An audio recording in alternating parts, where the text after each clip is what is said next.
તેણે મહારાષ્ટ્ર સાથે દગો કર્યો, પીઠમાં છરો ભોંક્યો. શરદ અજીત પવારની મુલાકાતથી અકળાયા દિગ્ગજ નેતા. એનસીપી અધ્યક્ષ શરદ પવારે શનિવારે પુણે સ્થિત વસંત દાદા શુગર ઇન્સ્ટિટ્યૂટમાં પોતાના ભત્રીજા અને મહારાષ્ટ્રના નાયબ મુખ્યમંત્રી અજીત પવારની મુલાકાત લીધી હતી. આ મુલાકાત પર શિવસેના સાંસદ સંજય રાઉતે તીખી ટિપ્પણી કરી છે.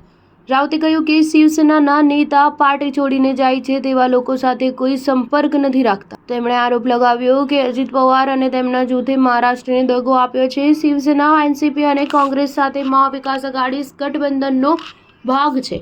શરદ પવાર તેમના પક્ષના પ્રમુખ જયંત પાટીલ અને હરીફ એનસીપી નેતાઓ અજીત પવાર અને દિલીપ વાલસે પાટીલ સરકાર દ્વારા માન્ય સંશોધન સંસ્થા વસંત દાદા શુગર ઇન્સ્ટિટ્યૂટની ગવર્નિંગ કાઉન્સિલની બેઠકમાં હાજરી આપી હતી. આ બેઠક વસંત દાદા શુગર ઇન્સ્ટિટ્યૂટની ગવર્નિંગ કાઉન્સિલની બેઠકનો ભાગ હતી, જ્યાં ખાંડ ઉદ્યોગ અને ખેડૂતોને લગતા મુદ્દાઓ પર ચર્ચા કરવામાં આવી હતી. સંજય રાઉતે નાયબ મુખ્યમંત્રી એકનાથ શિંદેની આગેવાની હેઠળની હરીફ શિવસેનાના નેતાઓનો ઉલ્લેખ કરતા કહ્યું કે તેમની વચ્ચે બધું બરાબર ચાલી રહ્યું છે. અમે શિવસેના છોડનારા કોઈ સાથે સંપર્ક કરવાનો પ્રયાસ પણ નથી કરી રહ્યા. જે પ્રકારે તેમણે મહારાષ્ટ્રની જનતાને દગો આપ્યો છે અને પીઠમાં છરો ભોંક્યો, અમે તેમની નજીક પણ નહીં જઈએ. ગત મહિને પણ રાઉતે શરદ પવાર દ્વારા 2022માં શિવસેનાને વિભાજિત કરનારા શિંદેને સન્માનિત કરવા અને તેમની પ્રશંસા કરવા પર નારાજગી વ્યક્ત કરી હતી. તેમણે કહ્યું કે તેમની પાસે વસંત દાદા શુગર ઇન્સ્ટિટ્યૂટ, વિદ્યા